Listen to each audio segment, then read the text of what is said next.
Hi, my name is Madeline Brooks, and I'll be going over some of the figures from my research poster. So this first figure shows the difference between the soft and the hard states. So along the x-axis, you can see that that's the energy.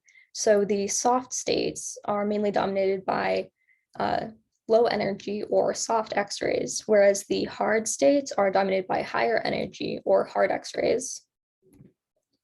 So this next figure shows the different ways in which X-rays are emitted from the black hole. So the hard or high energy X-rays mainly come from jets of radiation as well as the corona.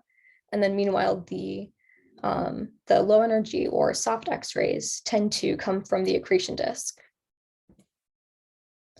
So this plot shows the intensity and color against time using data from the all-sky monitor.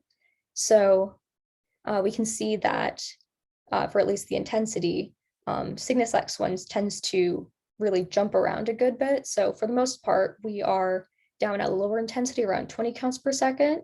And then we also have those higher intensities around 80 counts per second. So just to highlight the lower intensities, that tends to come with the hard state. So for the hard state, we'd be expecting to see more hard or high energy X-rays. And so off on the right, you can see the different colors and how those are defined.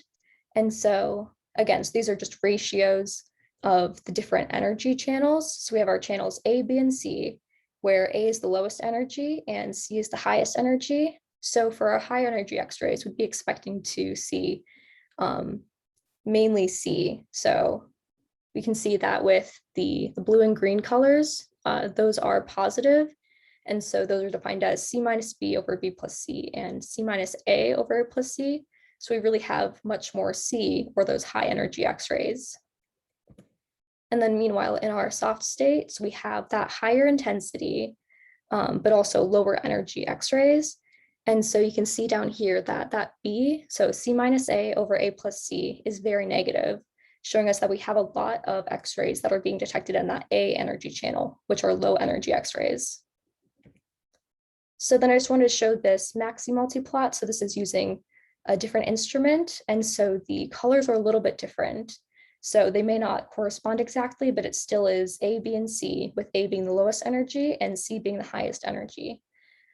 So then also you can notice that this plot is not showing quite as much time. So this is only 2 years, whereas the previous graph was 16 years. So the entire time that the all-sky monitor was active. And then finally, this last plot shows the overlapping time in which both the all-sky monitor and Maxi were both active. So that was about 2 years. And so what we really did was trying to compare these different values. So the different instruments have a different size. And so the amount of photons or X-rays counted every second is going to be different because of those differing sizes of the instruments.